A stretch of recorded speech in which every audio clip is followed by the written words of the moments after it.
business.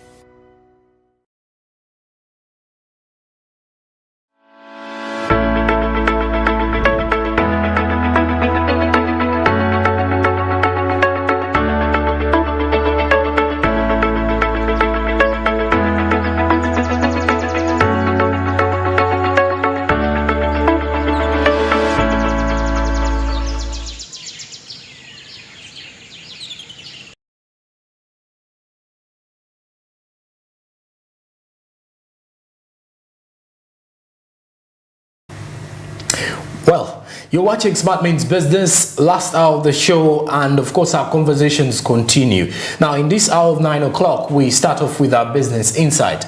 But rather, before we go in there, what you should know is Zabu is a platform that we definitely bringing up to your face every single day. As we kickstart off our show and as we end up our show, it does power what you see on air. Star 292 hash is the USSD code that you need to use to kickstart off your investment with the Zabu platform. Zabu, which is powered by Otex East Africa, says my money, my future. So your money is your future. And if you want to grow your investments with the Zabu platform, quickly kickstart off your investments today with Zabu. Zabu, my money, my future. The market's open at 8:15 a.m., closing time at 3:15 p.m., investing in government bonds and other securities, and of course, kickstart off your investments within the platform. From 8:15 a.m. when the markets open, they'll be closed at 3:15 p.m. East African Standard Time. Zabu, my money, my future. Well, of course, for you who's just joining in now, we're heading to our business insight this morning, and the insight today is rotating around Islamic banking in Uganda. Well, Islamic banking, according to what the Bank of Uganda has been highlighting all over the years, is something that has recently attracted media attention, and of course, for people who are practicing financial literacy skills and those who are into financial understanding or financial technologies, most of them are highly trying to understand the intent of Islamic banking. And of course, it has actually generated animated commentary from the public in relation to how it operates, how it's supposed to be working, and this debate about a new financial product or services, because it does give you, it actually says it's healthy and guaranteed. This is what they have to offer in regards to this. But of course, in regards to the constitutional mandate of the Bank of Uganda, there are highlights that the Bank of Uganda worked with Parliament, or has been working with Parliament, to at least ensure that the legislation enabling the introduction of Islamic banking products in Uganda was enacted. Now, consequently, I'm just giving you a brief background of the same. The amendments included specific provisions, and because there was a Financial Institutions Act of the Financial Institutions Act of 2004 was amended in 2016, and the amendments within the Financial Institutions Act of 2004, after the amendments in 2016, the amendments included specific provisions which allow for the establishment of fully fledged Islamic financial institutions, and then also for the existing financial institutions to offer Islamic banking alongside their conventional banking services. So it's like, among the amendments is that our traditional commercial banks offer Islamic banking programs as well, or Islamic banking alongside their conventional banking services. But what then is Islamic banking in the context here? This is a banking system based on the principles of Islamic or Sharia law. And it is underpinned by applications by concepts that are mainly derived from the Quran and then the writings of Islamic scholars. Now, these concepts revolve around the value of a sound currency and fairness in transactional dealings. So there is the element of fairness. That is why you realize that some of the business community in Islam feel Islamic banking should be focused on. And I think on a day like this one, when we are into celebrations, Eid Day celebrations, we should highly accept the fact that having our Muslim brothers in this kind of discussion is quite important.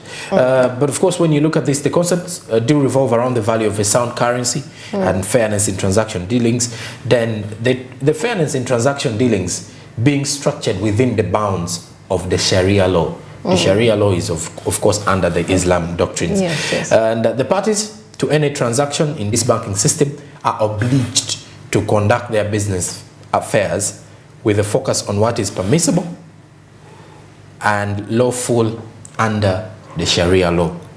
Now, as indicated earlier, Islamic banking transactions are guided by morals and value systems as derived from Sharia law, and these demand transparency and full disclosure between parties to a transaction. Not only that, there is also good faith in conduct by the parties of a transaction, and then furthermore, a participation in transactions that seem not to harm a wider society. Consequently, the transactions in Islamic banking are often viewed as a culturally distinct but religiously motivated form of ethical investing. Oh, wow, that's quite amazing, you know, to incorporate religion into banking. That means it's going to be, like you said, fairness, definitely. And of course, I'm seeing here the key principles, and of course, of Islamic banking.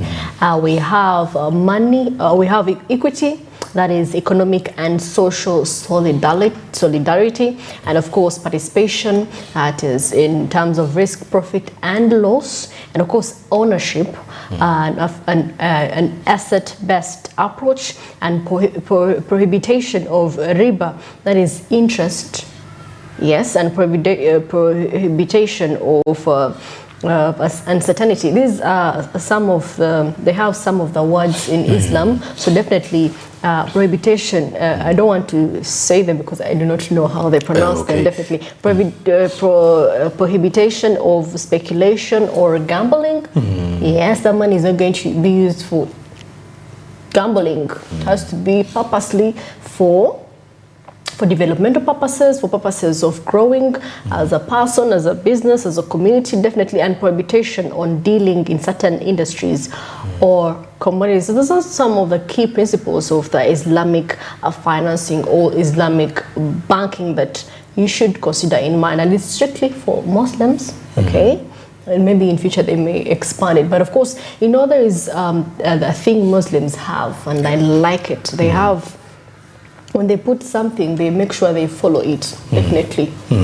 They have a united front. They think alike, they want to develop themselves. I think it's also because of the fact that, the mere fact that I think theirs is more like the Sharia law is something they take seriously. Yes.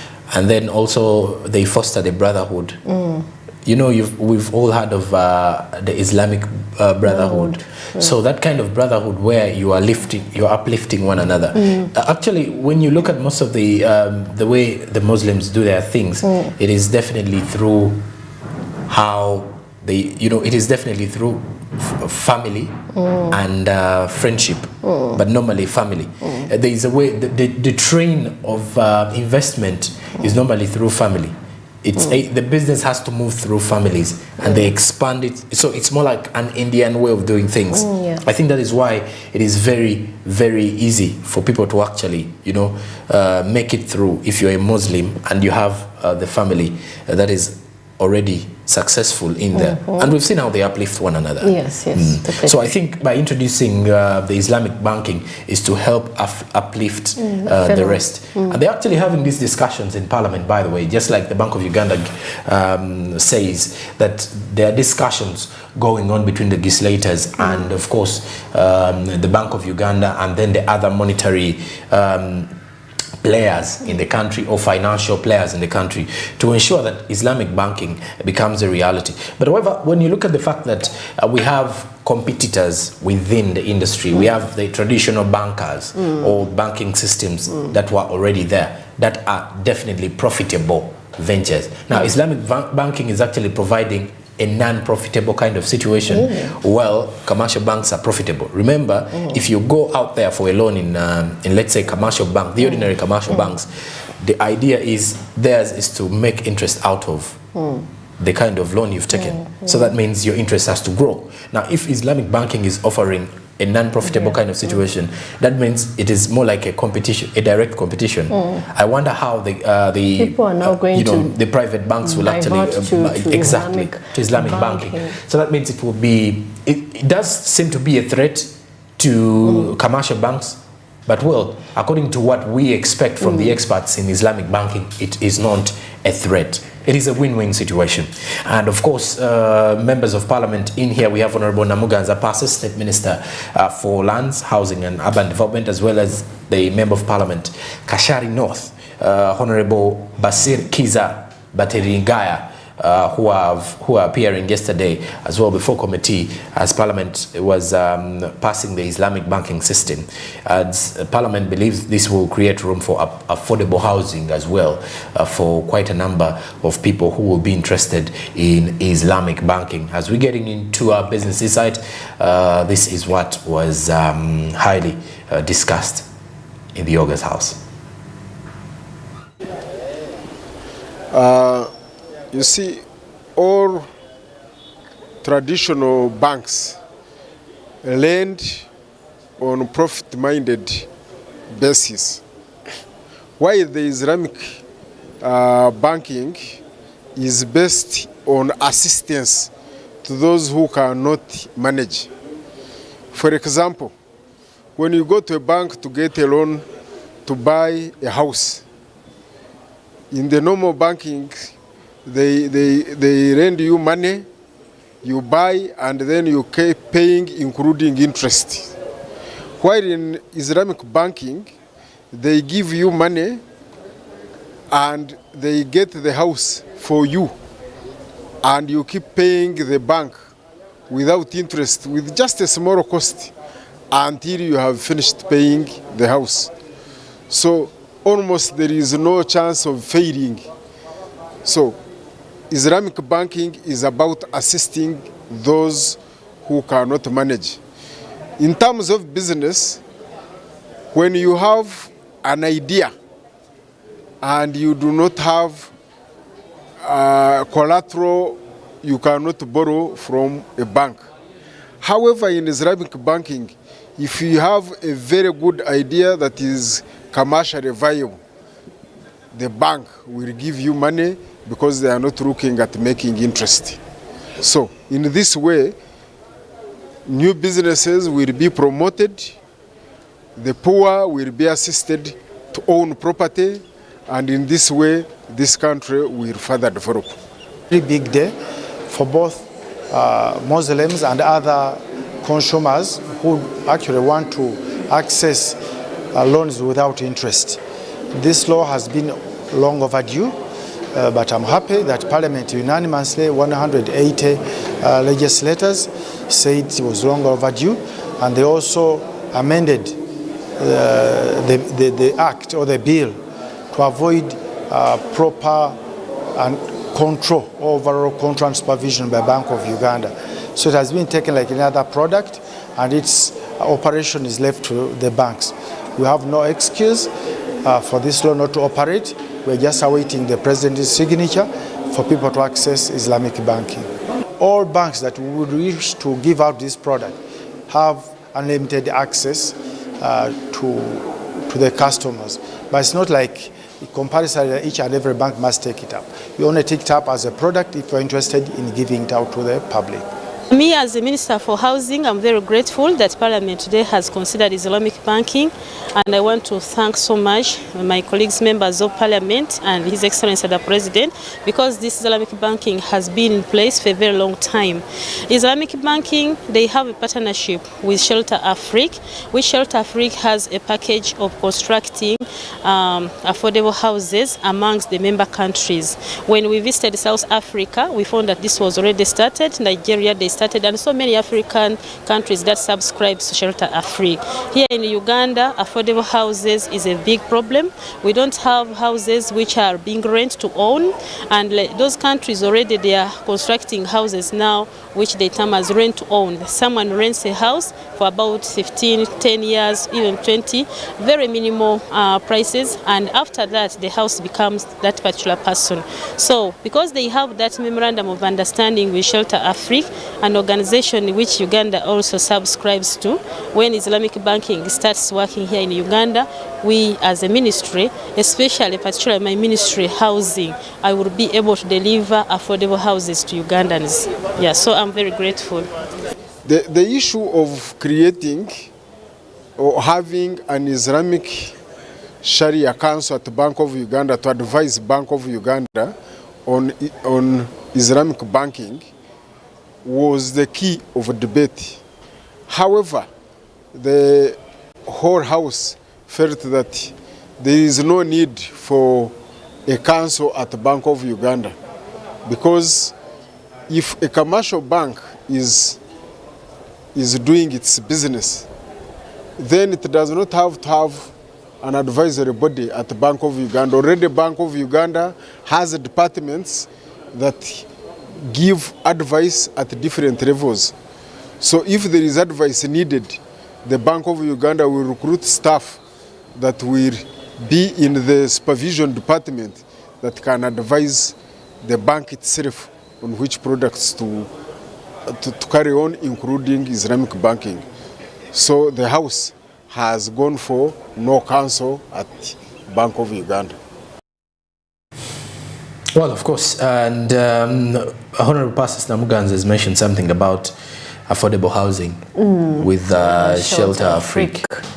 Now, of course, Shelter Afrique is known as a company for habitat and housing in Africa, and it is a pan-African financing institution created to excessively support the development of African real estate and housing sector. Now, through its strategic partnership, it offers products and related services and related which support efficient and delivery of commercial real estate and affordable housing. And of course, I actually had a conversation with Andrew about affordable housing, and of course during the budget, of course still in the budget, and of course I was of the view that we could have affordable housing, and of course people don't think it can work in Uganda, because if you talk of affordable housing, it's going to go to 300 max.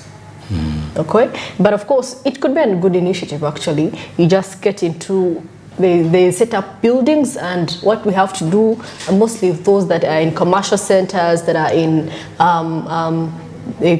city centers, okay, and maybe because I mean the housing, if you to see houses, they're not in good condition, definitely.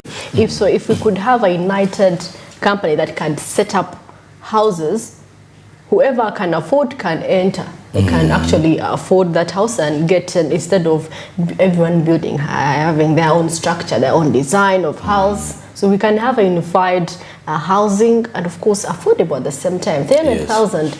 It's just that maybe we're still struggling as Uganda. 300,000 is a lot of money for the house, really. Yes, for the because house. most people, when you look at, it's only those who are earning wholesomely. Maybe someone earning in the region of 800,000 to, in fact, $1 million plus, who would want to go for a house that is close to, and this is reality, by the way, because most of the people who are struggling still with the rent, you get to realize it's between 250 to 350.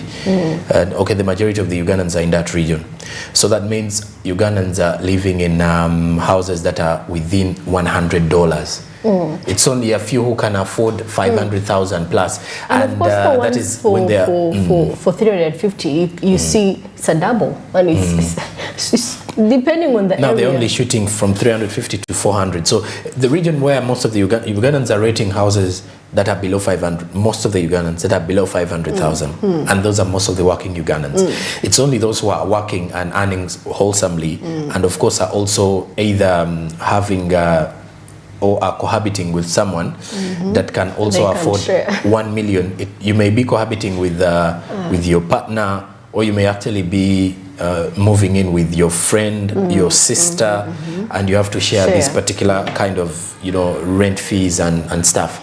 So I think, well, Islamic banking is coming into, according to the State Minister for Lands, Housing and Urban Development, to at least also shape up the urban housing kind of situation.